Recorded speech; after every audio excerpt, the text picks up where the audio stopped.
Bapa, selamat sore Tuhan Yesus, selamat sore Roh Kudus. Terima kasih Bapa, mengucap syukur karena tiba pada sore hari Bapa, kami masih boleh datang di rumah-Mu.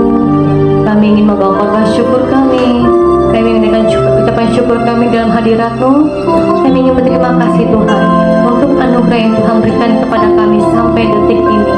Nafas kehidupan, kesehatan, semuanya Bapa. Terima kasih Tuhan untuk penyertaan Tuhan sempurna atas hidup kami Bapa. Karena kami percaya sampai kapanpun tangan Tuhan terus bersama-sama dengan kami. Tangan Tuhan selalu menggandeng tangan kami. Tidak pernah sekalipun Kau meninggalkan kami ya Bapa. Sekali ucapan syukur kami ya Tuhan. Kami ingin membawa korban syukur kami dalam bentuk pujian penyembahan. Biarlah pujian penyembahan kami boleh menjadi dupa yang harum di hadapan-Mu. Kuduskan kami, tahirkan kami ya Bapa. Kami hanya minta satu Tuhan. Kami hanya minta perkenanan Tuhan tercurah atas kehidupan kami, sehingga kami pun boleh layak masuk ke hadirat-Mu yang Maha Kudus, membawa pujian penyembahan ya Bapa. Biarlah pujian ini boleh menyenangkan hati Engkau ya Tuhan. Ampuni dosa kami, dan kami pun boleh melepaskan pengampunan berkat bagi orang yang menyakiti kami. Karena kami tahu jika kami telah mengampuni, Bapa kami surga pun tidak memberi kami. Kuduskan kami, tahirkan kami dari jurang tiga telapak kaki dan darah-Mu yang kudus ya Bapa. Kami menghadapi kuasa apapun yang bukan bersama dengan Engkau. Di satu hati kami ikat patahkan hati musuh di dalam nama Tuhan Yesus menyatu di tempat ini. Kami undang hanya Roh Kudus saja beracara dari awal pertengahan hingga akhirnya dalam satu nama yang ajaib, yaitu Yesus Kristus. Haleluya, amin. Kita akan pujian pertolongan-Mu.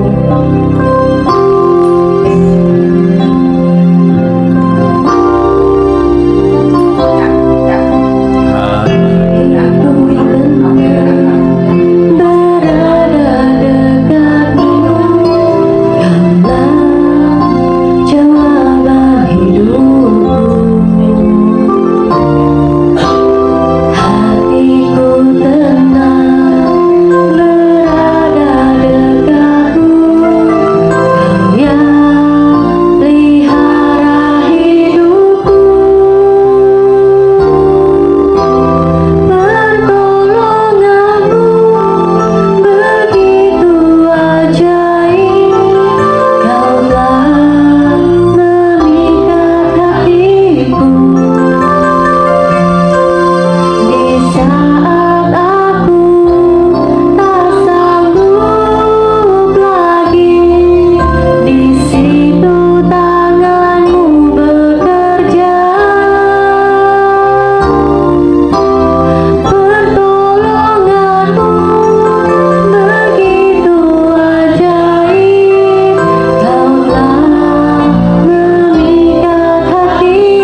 suatu nama yang ajaib Yesus Kristus Halia. Amin. Amin. Tepuk tangan sekali lagi buat Tuhan Yesus.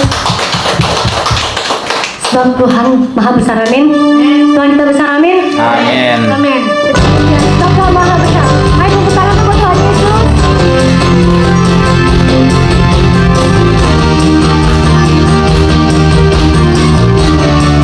Katakan ceritakanlah.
Duduk kembali.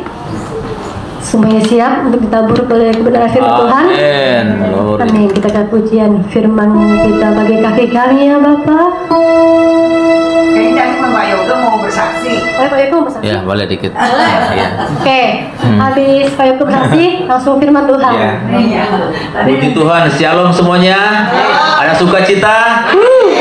Ya, puji Tuhan, saya bersyukur 2 minggu lalu mama saya dipanggil Tuhan. Dan puji Tuhan usia kurang lebih 86 ya. Ya puji Tuhan, ya hanya bisa bersyukur ya, karena apa sih yang kita mau lakukan lagi, karena semua orang pasti akan meninggal ya, puji Tuhan. Dan saya bersyukur sama Tuhan, waktu itu saya ada acara di luar kota, 3 hari di luar kota. Waktu kakak saya telepon dari Manado, dia bilang mungkin mama sebentar lagi mungkin sudah dekat-dekat mau dipanggil Tuhan.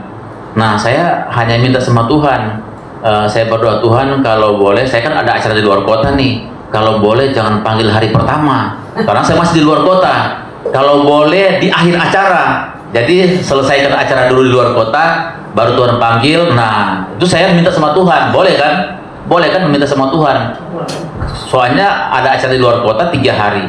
Kalau mama saya dipanggil hari pertama, mungkin saya mengalami kesulitan karena ada acara yang kita harus tuntaskan di luar kota. Jadi saya minta kalau boleh selesai acara, dan memang saya bersyukur, puji Tuhan, Tuhan panggil mama saya pada hari terakhir di luar kota. Jadi pas pulang Jakarta langsung ke Manado, dan ada berkat yang luar biasa ya.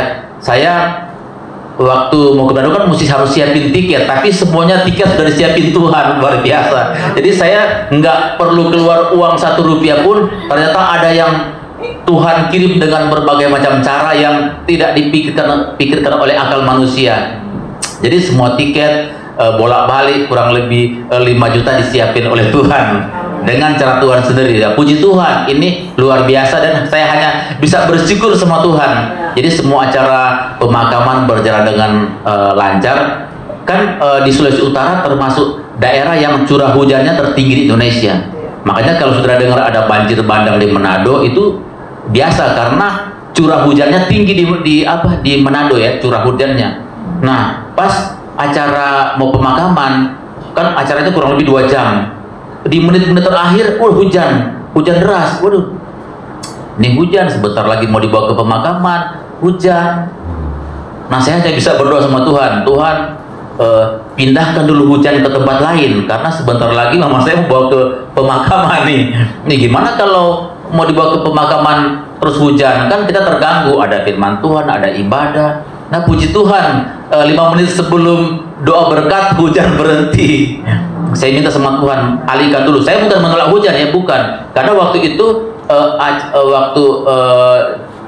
jenazah mau dibawa ke pemakaman kan ada ibadah dulu. Pengkhotbah ngomong begini, ya puji Tuhan, pengkhotbah wanita, puji Tuhan saya lagi tanam jagung 3.000, karena salah 3.000 pohon nih.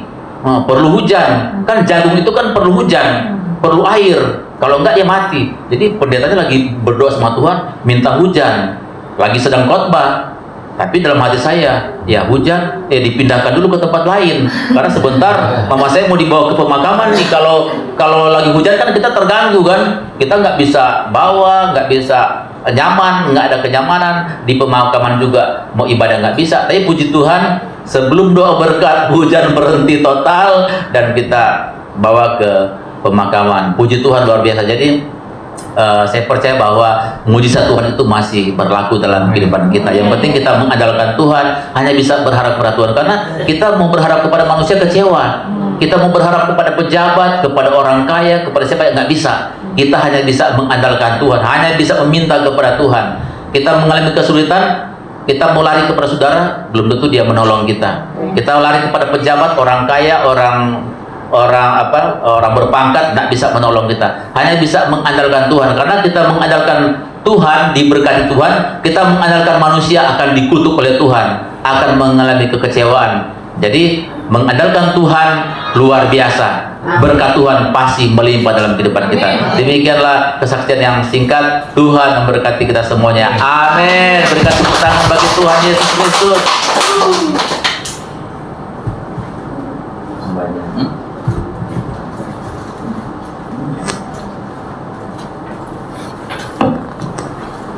Ya, kesaksian yang luar biasa, Pak Yoga. Haleluya. Puji Tuhan.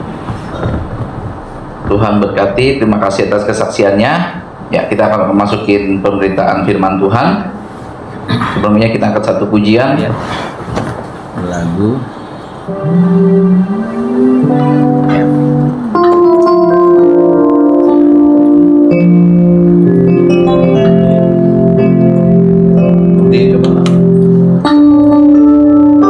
Dengan sayapmu ku akan terbang tinggi di tengah badai hidup.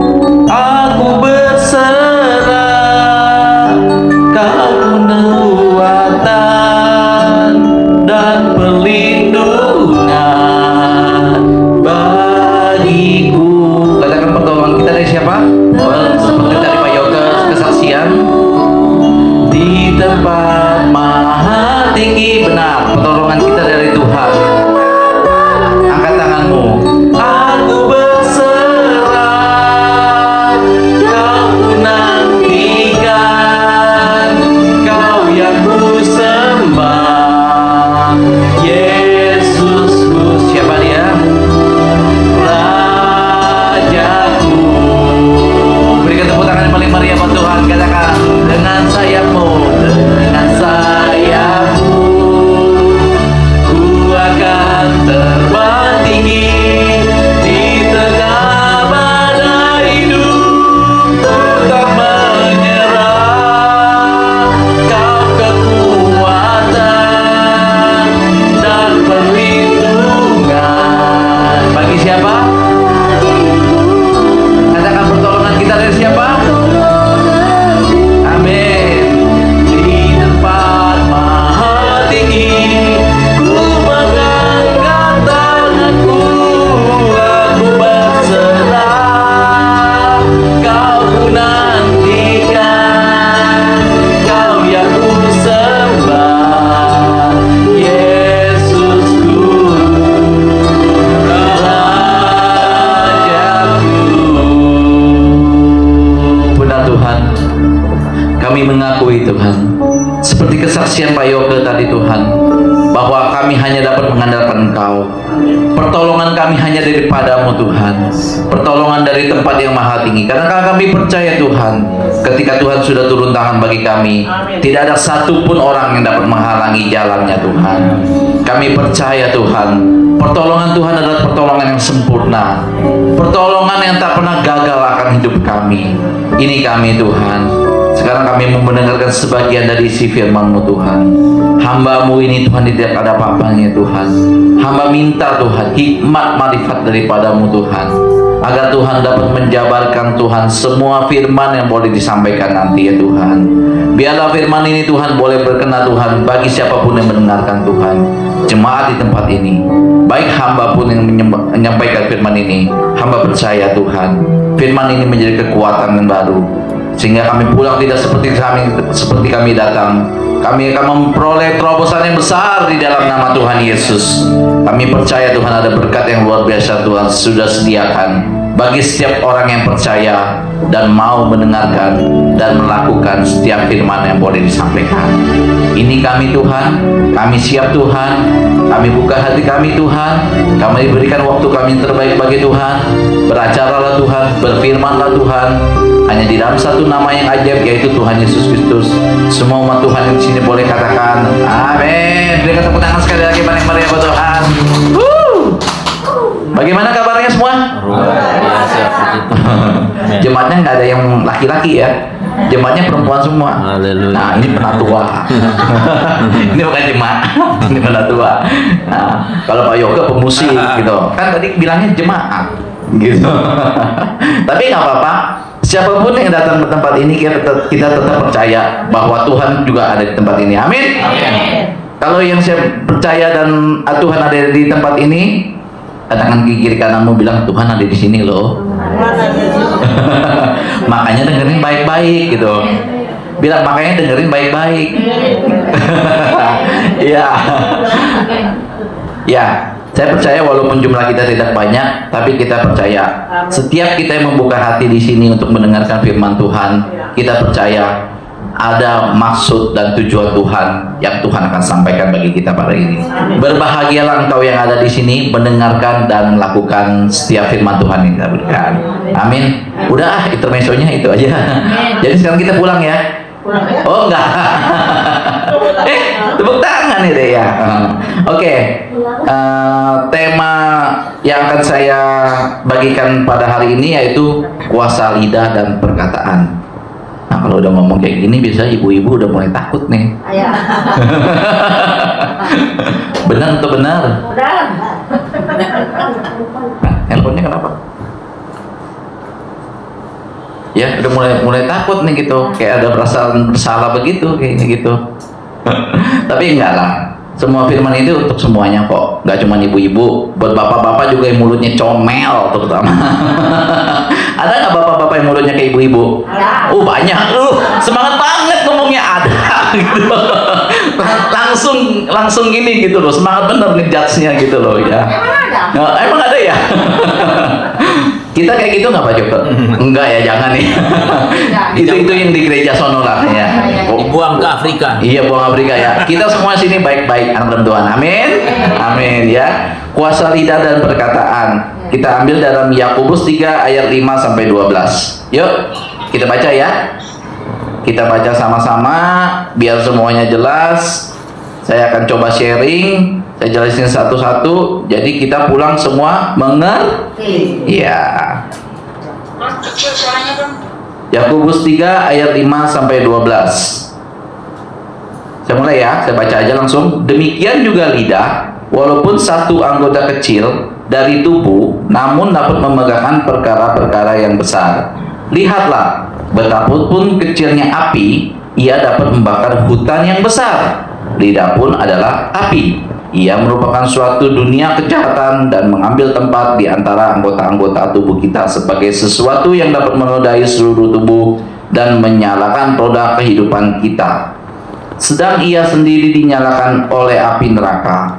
Semua jenis binatang liar, burung-burung, serta binatang-binatang menjalar dan binatang-binatang laut dapat dijinakan dan telah dijinakan oleh sifat manusia. Tetapi tidak seorang pun yang berkuasa menjinakkan lidah. Ia adalah sesuatu yang buas, yang tak terkuasai, dan penuh racun yang mematikan. Dengan lidah kita memuji Tuhan, Bapa kita, dan dengan lidah kita mengutuk manusia yang diciptakan menurut rupa Allah. Dari mulut yang satu keluar berkat dan kutuk. Hal ini, saudara-saudaraku, tidak boleh demikian terjadi.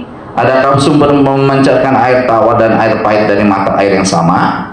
Saudara-saudaraku, adakah pohon ara dapat menghasilkan buah zaitun, dan adakah pokok anggur dapat menghasilkan buah ara? Demikian juga mata air asin dan tidak dapat mengeluarkan air tawar. Amin. Demikianlah firman Tuhan. Ya, kita lihat di ayat 5 itu, di firman itu udah dijabarin, udah dikonfirmasi langsung sama firman Tuhan bahwa sesungguhnya lidah adalah anggota tubuh yang kecil, tetapi dapat memegahkan perkara-perkara yang besar. Betul apa betul? Betul, gitu loh. Banyak contohnya kita lihat akibat dari suatu perkataan itu benar-benar terjadi, memegahkan sesuatu yang besar. Contohnya seorang ibu yang memberkati anaknya ketika dia pernikahan, bilang anaknya, kamu menikah dengan suami, misalnya dia punya putri ya, punya anak perempuan, dia bilang, kamu kalau menikah sama laki ini, kamu akan hidup berbahagia sampai seumur hidupmu. Hidupmu akan diberkati, pekerjaanmu akan diberkati.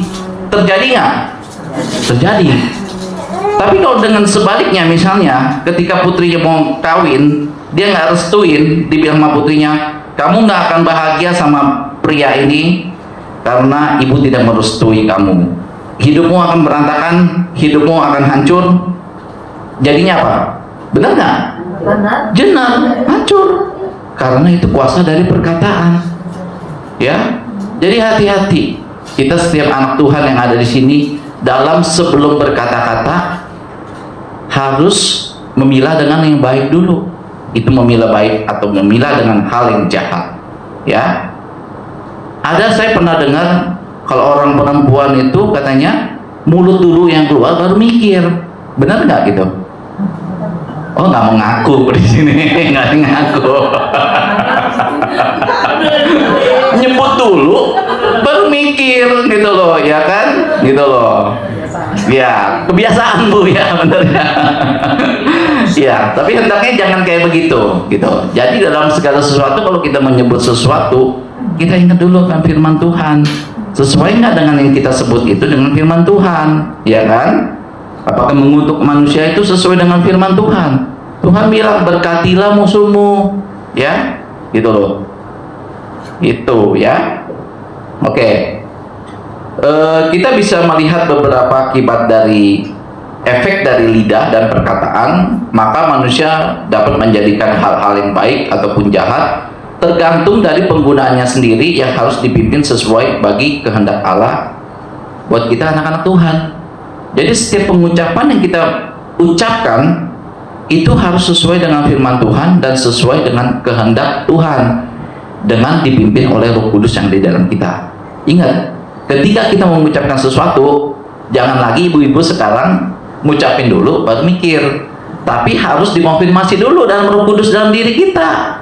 Roh Kudus bilang, boleh nggak begitu, baik nggak begitu, jahat nggak begitu, ya kan? Kalau jahat ya nggak boleh, kalau jahat jadikannya dosa, ya. Oke, setuju? Yang setuju katakan amin. Amin, ya. Kurang kenceng nih kayaknya, aminnya nggak ikhlas. Enggak, bercanda saya. Kalau terlalu serius nanti nggak mau denger lagi, lain kali saya khotbah.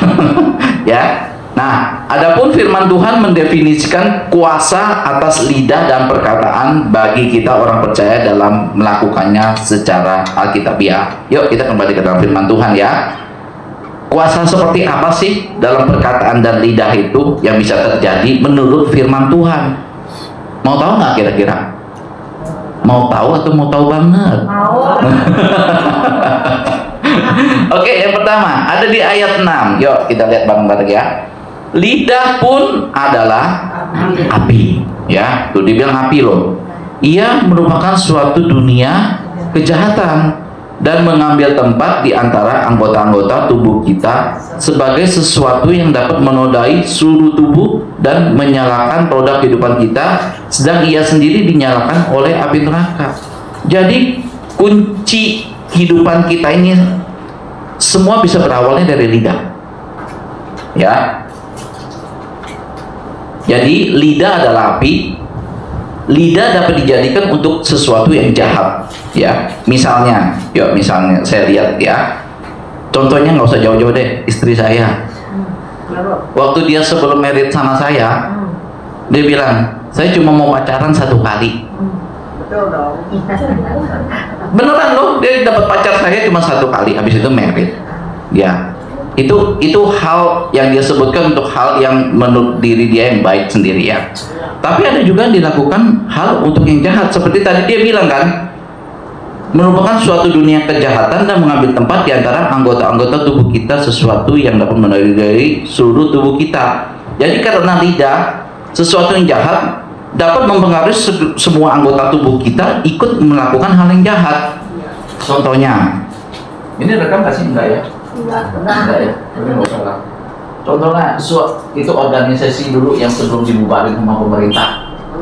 Itu yang suka teriak-teriak tuh, yang suka main hakim sendiri tuh, ya. Dari samping kok. Dari samping apa? Kamera samping lah. Dari samping nggak ada depan tuh. Apa? Tuh, waktu kalau si pendeta siapa tuh, si Gunawan Suteja kan sebel banget tuh sama dia ya. Kalau mereka teriak kan biasanya kan bilang takbir, ya kan? Tapi dipresetin sama si Gunawan Suteja bahasa Inggris, take a beer. Take a beer artinya ambil bir gitu, supaya nggak ketahuan banget gitu kan. Nanti kalau ketahuan dia orang datang lagi nyamperin lagi gitu, ya kan nggak senang ya kan. Waktu dia bilang bunuh, satu orang bilang teriak bunuh, tuh dari mulutnya dibilang bunuh, bunuh, bunuh. Kira-kira anggota tubuhnya yang lain ikut bergerak gak? Bergerak. Dia ambil tampak, dia ambil batu, ya kan? Sampai dia gerakin kakinya untuk membunuh orang, melakukan hal yang jahat, ya kan? Tuh kan sesuai dengan firman Tuhan kan? Karena lidah mempengaruhi anggota tubuh yang lain sama-sama untuk melakukan menggerakkan hal yang jahat, ya? Paham di sini? Ya, gitu loh. Ketika dia bunuh, maka termasuk mempengaruhi orang-orang yang ada di sekitarnya. Atmosfernya ikut jadi jahat semua. Karena satu lidah yang memperkatakan itu, gitu loh. Begitu besarnya efek lidah itu memperkatakan.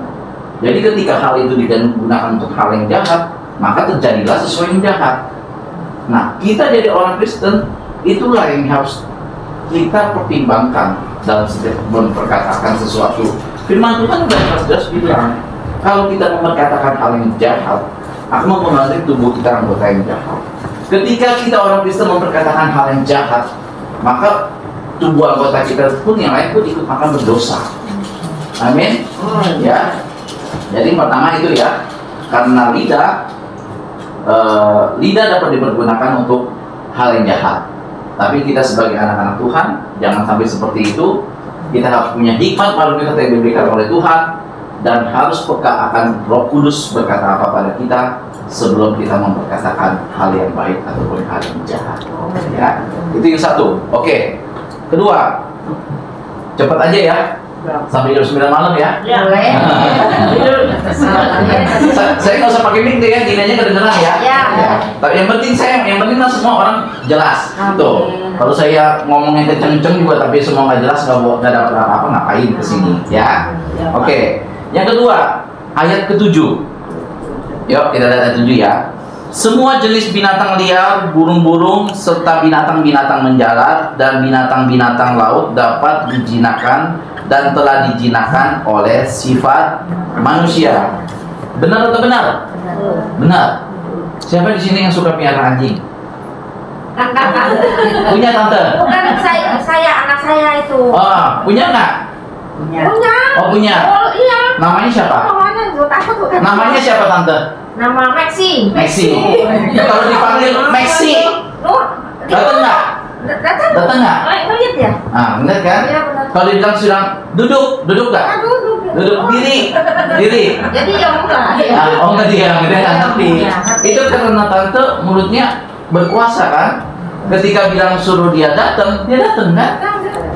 Nah, itu juga karena apa? Kita menggenapi firman Tuhan dari kitab Kejadian. Yuk, Kejadian kita buka. Kejadian 1 ayat 28. Kita menggenapi firman Tuhan, dipertegas dengan kuasa perkataan dari mulut kita. Sehingga kita menguasai semua makhluk hidup yang ada di bumi ini untuk kemuliaan Tuhan. Yuk, kita lihat ya. Allah memberkati mereka, lalu Allah berfirman kepada mereka, beranak cuculah dan bertambah banyak. Nih poinnya, penuhilah bumi dan taklukkanlah itu, berkuasalah atas ikan-ikan di laut dan burung-burung di udara dan segala binatang yang merayap di bumi. Tadi contohnya anjing, tante ya. Anak saya si Josie ini, dia suka nonton film YouTube. YouTube itu dia suka nonton film binatang laut, paus orca. Tahu ya paus orca ya? Paus yang ada hitam, ada putihnya itu kan paus kan gede banget binatang. Binatang itu lebih gede dari kita, lebih berat dari kita. Tapi ketika dia di akuarium, dia dilatih sama pelatihnya bilang loncat, dia loncat, ya kan? Ketika pelatihnya bilang sini, gitu loh, cium, gitu loh, dia keluar dari air, dicium pelatihnya, ya kan? Nah, itulah yang sedang kita genapi dari firman Tuhan dari kitab Kejadian tadi, untuk menaklukkan dan berkuasa atas ikan-ikan di laut dan burung-burung di udara dan atas segala binatang yang berada di bumi. Melalui apa? Melalui mulut kita, melalui lidah kita, gitu. Tapi ingat, tapi semua itu harus untuk hormat dan kemuliaan bagi nama Tuhan. Sekarang kita lihat manusia terlalu serakah, mengeksploitasi binatang sampai nggak kira-kira, sampai binatang udah sampai mau punah, ya kan, segala macam, ya kan. Kalau sampai itu sudah habis, lalu manusia sendiri nanti akan merasakan ruginya. Padahal maksud Tuhan berkuasa menaklukkan itu semua dengan hal bijak untuk kemuliaan Tuhan, gitu loh, ya. Jadi melalui mulut kita diberikan berkuasa untuk berkuasa dan menaklukkan semua makhluk hidup yang ada di bumi ini. Ya, amin. Terus poin ketiga, ayat 9 sampai ke 12. Lidah dapat digunakan untuk memuji Tuhan, tetapi dapat juga memperkatakan kutuk bagi orang lain. Yuk kita lihat ayat 9 ya. Dengan lidah kita memuji Tuhan, tuh kan, Bapa kita. Dan dengan lidah kita mengutuk manusia yang diciptakan menurut rupa Allah. Jadi lidah dapat, perkataan kita dapat digunakan untuk memberkati, memuji Tuhan, tetapi juga dapat dikatakan kutuk, untuk memperkatakan kutuk, gitu loh. Itu Rasul Paulus bilang begitu. Bisa dua fungsi nih, bisa memuji Tuhan, bisa untuk mengutuk orang. Tapi ingat, Rasul Yakobus bilang,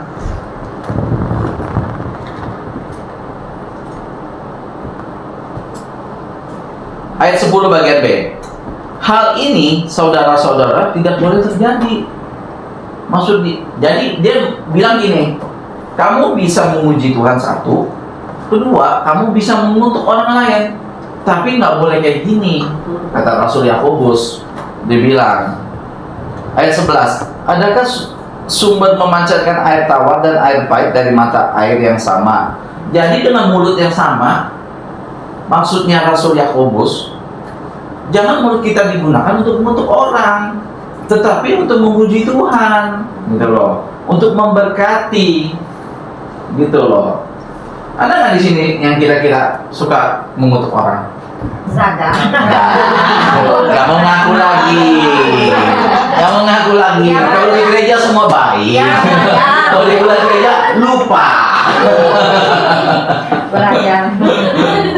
Ya, ada saya suka dengar orang ya, kalau dikit-dikit ya entah latah atau apalah, dia bilang kalau lagi misalnya lagi ada masalah ketika dia bilang mati gua. Mati gua. Memang sering yang gitu ya, suka. Emang kamu mau mati segampang itu? Emang kamu udah siap mati? Ya kan? Emang kalau mati apa yang udah kamu bawa? Ya kan? Kalau kamu mati udah kira-kira tahu jalan pasti masuk surga. Ya kan? Udah kasih apa yang terbaik buat Tuhan, ya kan? Gitu loh. Ya. Jadi jangan hal-hal yang tidak baik dari mulut itu suka keluar, gitu loh. Terus kayak misalnya orang bilang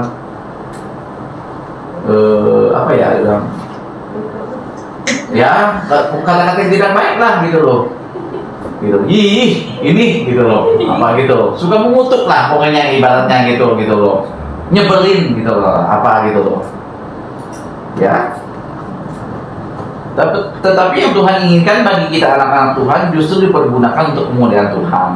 Rasul Yakobus mengajak kita orang percaya untuk tidak memakai kuasa lidah dan perkataan bagi hal yang baik dan jahat secara bersama, melainkan bagi hormat dan kemuliaan bagi Tuhan. Ya, jadi ingat, kita melalui mulut ini bisa memberkati orang, bisa memuji Tuhan, juga bisa mengutuk orang. Tapi yang Tuhan inginkan dipakai untuk kemuliaan bagi nama Tuhan. Amin. Amin. Siapa yang setuju boleh lambaikan tangan? Berikan tepuk tangan bagi nama Tuhan. Ya. Terakhir, biasa kalau terakhir udah semangat semua. Tandanya udah mau Galau. Yang galau-galau tadinya sekarang seger. Oke, Yakobus 1 ayat 26. Terakhir. Yakobus 1 ayat 26 ya. Jikalau ada seorang menganggap dirinya beribadah, tetapi tidak mengengkang lidahnya, ia menipu dirinya sendiri, maka sia-sialah ibadahnya. Jadi yang keempat yaitu orang yang dapat mengengkang lidahnya adalah orang yang sebenarnya beribadah. Orang yang sebenarnya beribadah, gitu loh. Karena kan tadi dibilang, jikalau ada seseorang menganggap dirinya beribadah, kalau kayak kita nih lagi beribadah sekarang ini loh, tetapi tidak mengekang lidahnya, ngomong sembarangan, pulang dari gereja ngegosip lagi, gitu, ngomongin hamba Tuhannya tadi, hamba Tuhannya kok ganteng banget ya.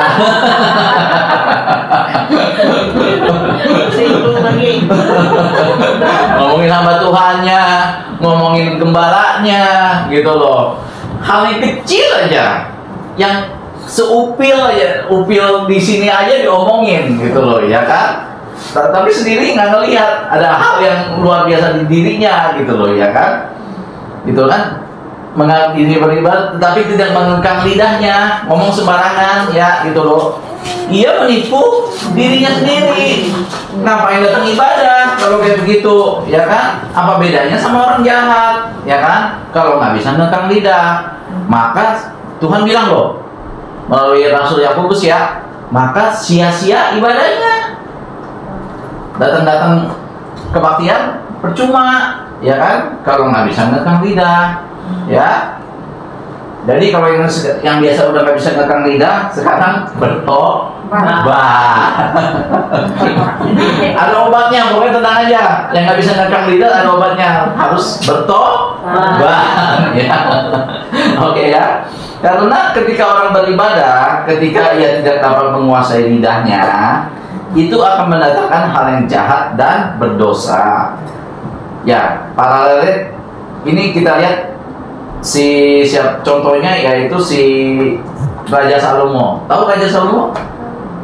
Tahu Raja Salomo? Bukan di Arab sana. Itu Raja Salman. Salomo itu raja adalah anak dari Raja Daud. Dia Tuhan kasih hikmat, marifat, kecerdasan, kepandaian, sehingga dia dapat bijaksana, dapat menghakimi bangsanya, dapat menjadi raja, hakim untuk bangsanya yang besar.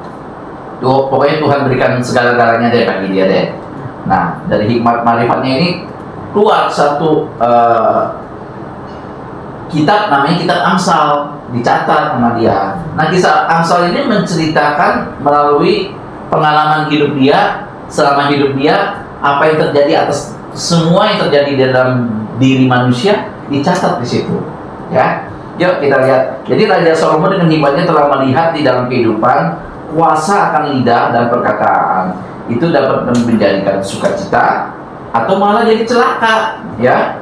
Bila kita tidak bijak dalam menguasai mengontrol lidah. Yuk kita lihat beberapa ininya. Amsal 8 ayat 7. Ya, karena lidahku mengatakan kebenaran dan kefasikan adalah kekejian bagi bibirku. Kalau kita bisa mengekang lidah kita, maka lidah kita selalu mengatakan hal yang kebenaran. Jangan hal yang tipu-tipu, jangan hal yang tidak baik, ngomongin orang, ya. Dan kefasikan adalah kekejian bagi bibirku. Mulut kan tadi dibilang bisa digunakan untuk hal yang jahat. Itu kekejian. Arti kekejian apa? Kita hindarin dalam kehidupan kita. Jangan kita pakai mulut kita untuk hal yang jahat, ya. Next, Amsal 10 ayat 20. Buka banyak firman ya, biar jemaat di sini juga rajin baca firman, gitu ya. Lidah orang benar seperti perak pilihan. Siapa yang mau lidahnya seperti perak pilihan? Lambaikan tangan. Mau lah. Jadilah sesuai imanmu. Amin. Ya, jangan lidahnya kayak ember. Itu tahu semua. Tetapi pikiran orang fasik sedikit nilainya, ya. Makanya harus bijak-bijak dalam berkata-kata supaya lidah kita seperti perak pilihan. Oke, next. Amsal 10 ayat 31. Ini dari Raja Salomo semua nih. Dia udah lihat di kehidupan orang-orang seperti apa, dicatat semua sama dia. Mulut orang benar mengeluarkan hikmat, tetapi lidah bercabang akan dikerat. Ya, mulut orang benar. Siapa orang benar? Kita orang benar. Ya, orang yang sudah dibenarkan karena pengorbanan Tuhan Yesus di atas kayu salib. Tadi kita semua orang nggak benar, tapi setelah pengorbanan Tuhan Yesus di atas kayu salib, kita dibenarkan. Jadi mulut kita sekarang harus jadi mulut orang benar, mengeluarkan hikmat, ya kan? Hikmat itu apa? Ngajarin kebaikan buat anak kita, ngajarin kebaikan buat cucu kita kalau ini jadi nenek atau ini udah jadi opa, ya kan? Ngajarkan hal-hal yang baik gitu loh, ya, gitu. Tetapi lidah yang bercabang akan dikerat, lidah jahat itu akan dikerat, ya kan? Dikerat karena apa? Ulahnya dia sendiri, kejahatan dia sendiri. Suatu kali akan kena. Orang yang suka tipu-tipu suatu hari akan kena. Karena dia punya ulahnya dia sendiri, ya. Oke, next. Ayat Amsal 12 ayat 18. Ada orang yang lancang mulutnya seperti tikaman pedang, tetapi lidah orang bijak mendatangkan kesembuhan. Ya. Jadi ingat, melalui lidah kita ini, perkataan kita ini, ketika kita berdoa buat orang sakit, itu bisa sembuh. Karena kita pergunakan dengan baik, kita pergunakan dengan hal yang baik, ya kan? Ada kalanya dalam Roh Kudus dalam diri kita ini ingatin ketika orang lagi sakit, doain orang itu, ya kan? Kita ini orang biasa loh. Saya orang biasa, Pak Yoko orang biasa, Pak Gembala orang biasa, Bu Gembala orang biasa. Termasuk jemaat di sini semua juga orang biasa, nggak ada orang hebat di sini. Tapi ketika Tuhan mau pakai, kuasa Tuhan mengalir, maka hal yang dahsyat akan terjadi. Amin. Berikan tepuk tangan buat Tuhan dong. Jangan terpana, ya. Makanya ketika Roh Kudus menyuruh kamu doain orang itu bisa sembuh. Ingat, Tuhan pakai kamu mulai perkataan lidahmu sehingga orang itu menjadi sembuh. Amin. Ya. Terus lanjut. Amsal 15 ayat 2. Lidah orang bijak mengeluarkan pengetahuan, tetapi mulut orang bebal mencurahkan kebodohan. Ya. Jadi kalau kita orang bijak, anak-anak Tuhan, mengeluarkan pengetahuan, ya kan? Kayak tadi saya bilang, ibu ngajarin anak perempuannya yang baik, ya kan? Gitu loh. Cara berpakaian, kamu kalau berpakaian kamu ini harus baik loh, ya. Jangan pakai yang buka sini, buka sono, ya kan? Benangnya tinggal satu di sini. Emang kamu mau pamer, ya kan? Tapi kalau dia berontak gimana? Kita udah kasih dia yang terbaik ya, tapi dia tidak mau. Nah, bagaimana itu? Salah orang tua apa salah dia? Nggak salah orang tua. Orang tuanya udah memberitakan yang terbaik gitu loh. Tapi kan namanya kadang ada anak lagi punya jiwa menggebu-gebu ya, jiwa muda gitu loh. Kita sebagai orang tua harus apa? Berdoa buat dia, ya kan? Agar Tuhan lembutin hati dia, supaya segala perkataan yang baik dari kita ini, kita pokoknya percaya ya. Ketika kita mengatakan hal yang baik kepada anak kita, maka hal yang akan baik itu juga, energi positif itu juga akan dia terima. Dia juga akan ingat gitu. Sekalipun anak itu mungkin saat ini mungkin masih bandel ya. Itulah tugas kita. Kita harus mendoakan. Bukan masih kecil lah, udah menikah. Betul. Itu. Waktu udah menikah pun kita harus tak henti-hentinya, nggak jemu-jemunya untuk mendoakan, Bu, gitu loh. Sampai kapan mendoakannya? Sampai doanya terjawab. Ya. Jadi kalau kita berdoa itu bukan artinya dengan jemu-jemunya sekali aja udah nggak dijawab, kita berhenti. Enggak. Sampai kita berdoa sampai kita dijawab. Gitu loh. Kalau berarti udah jawab, kayak anak kita tadi ibu bilang, sampai dia akhirnya sadar, dia mengerti. Berarti Tuhan udah bukakan hatinya pada saat itu. Gitu loh.